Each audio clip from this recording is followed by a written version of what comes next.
just one point on your example. You talk about if marketing hypes the product, and then you get a customer, and maybe they're unhappy, and it becomes very disruptive.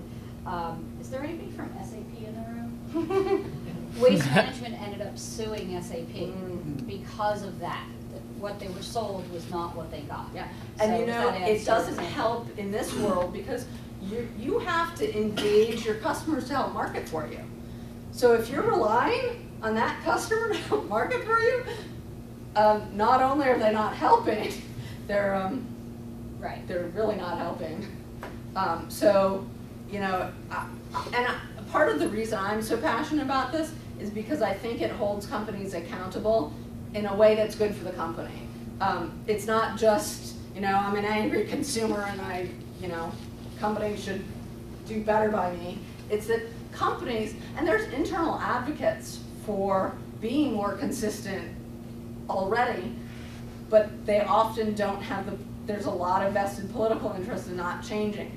So if you can push from the outside, often it gives those internal voices that already exist enough impetus and push to actually get the change made that they've been talking about for a while now, even before social. So maybe I could just add a couple comments to your question.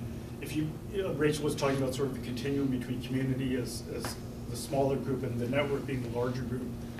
I mean, I don't know if I agree that marketing is just all about leads, but I don't think, just Rachel was oversimplifying probably on purpose. But one part of marketing. If you take sort of marketing as brand awareness, recognition, the whole thing, positioning and strategy, and then you get the customers in, marketing can help with the whole spectrum, whereas the community is, okay, once you get them in there, how do you create that relationship and solidify things? And whether an SAP might have been misled by marketing or probably sales more likely, those kinds of things happen all the time. But I sort of see marketing and sales working together, and then when they come into your fold and they become part of it, that's when the community takes over. Yes and no, and I think there's still a place for marketing and communities. It's just very content oriented and discursive oriented rather than it's taking some of that lead gen away from marketing actually and making it more about content and conversations and relationship and education than it is about just driving leads. But yeah, it's really interesting where all of this is headed. I had a thought when you were talking about the marketing leads and things, and one of the obstacles to people adopting community is, I think, some folklore. Every time there's a failure, there tends to be an anecdote and folklore rule created from it. and one of those is every time a product fails, very frequently, and the reason it's needed is because they spent too much time listening to their old customers and not finding new customers.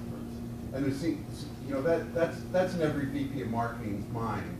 Is, oh my goodness, I can't listen to my old customers too much because it'll affect my new customers and my new product. And I think overcoming that and putting that in context is a critical issue.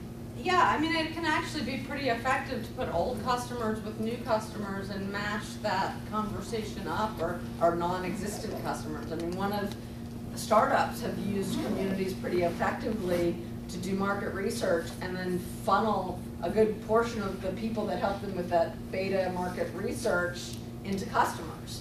And so you can go out and find your market, build something for them, and show your existing customers the value of what you're building new. Having a product management background, that's always a really tough challenge of how much do you listen and how much do you editorialize when you do your product roadmap. And it depends a lot on what market you're in and how mature the market is and where you think your revenue's gonna come from in the future. Is it existing customers or is it new customers?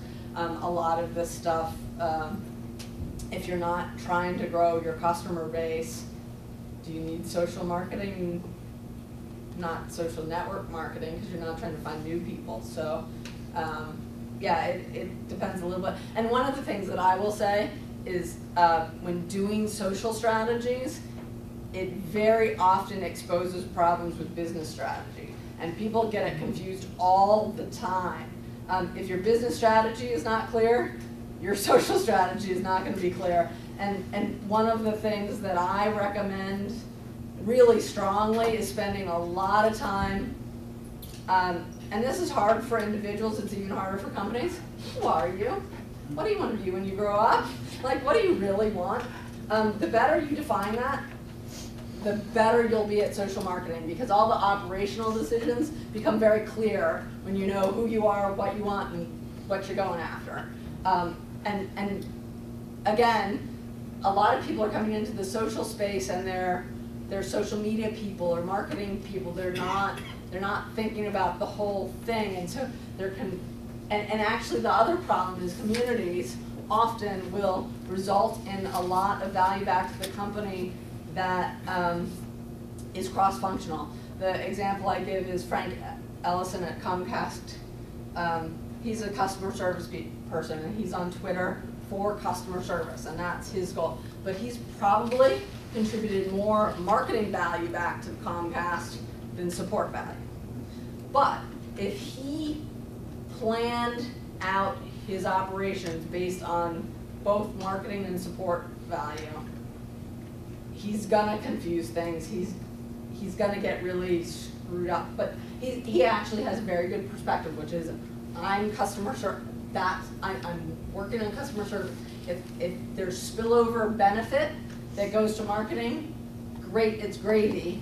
But knowing what you want is really, really critical in this space. And it does become cross-functional, and you can't stop customers from having those conversations. So you need to integrate other functions in the management of your communities. But you need to be really clear about what your goals are. And if you're clear, your customers are also clear. You can set boundary conditions with them and say, you know what, this is a marketing community. We're not handling support issues here. This is how you get support from us if you want support.